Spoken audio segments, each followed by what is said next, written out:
Okay, so here we have an example of a quadratic function, and you can see it's in the form ax squared plus bx plus c.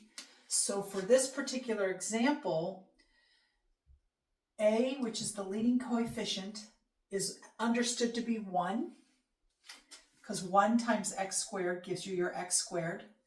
B is equal to 4, and c is equal to -3. Always remember to include the sign when you're looking for c or b or any of these coefficients. All right, so we've identified this function to be quadratic because it's in this form. And I want to talk a minute about the vertex. So when you're graphing a quadratic function, the most important point is the vertex. You cannot get an accurate graph for your parabola if you don't know the vertex. So I always start with the vertex, and you can use the vertex formula to find the vertex. So this is the vertex formula. Your x-coordinate, you take the opposite sign of your b, and then you divide by 2 times a. So in this particular example, we have h equals -4, because b is 4, divided by 2 times 1.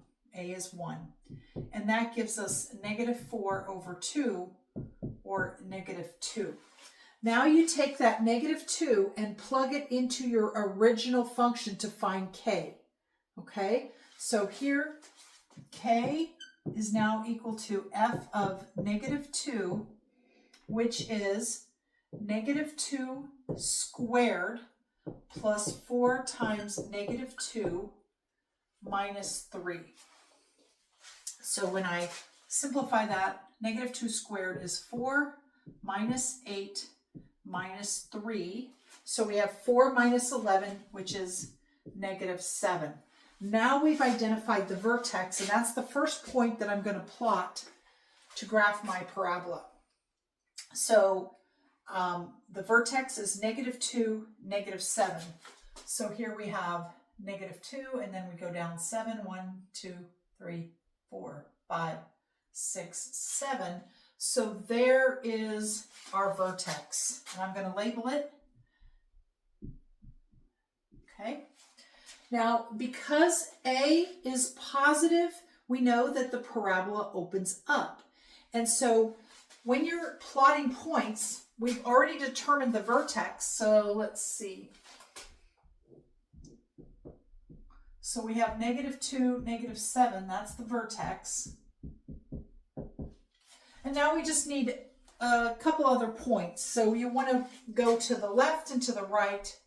And so I'm going to try -3. And if I plug in -3,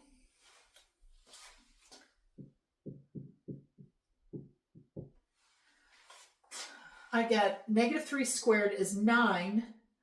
-3 times 4 is -12. So 9 minus 12 is -3. And then -3 is -6. So at -3, we have -6. And really, I just need one other point. Why? Because the axis of symmetry of our parabola is at x equal h, which is right here. The axis of symmetry passes through the vertex.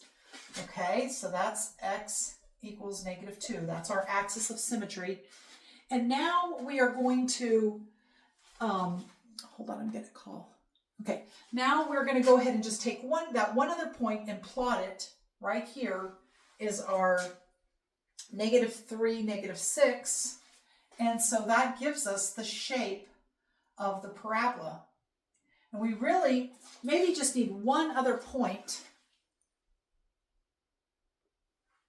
And that would be, let's say, the intercepts. Now, to find the intercepts, you would set y equal to 0. And I'm just not going to do that right now. We just have the general shape right here. If I set x equal to 0, that might be one other point we could graph.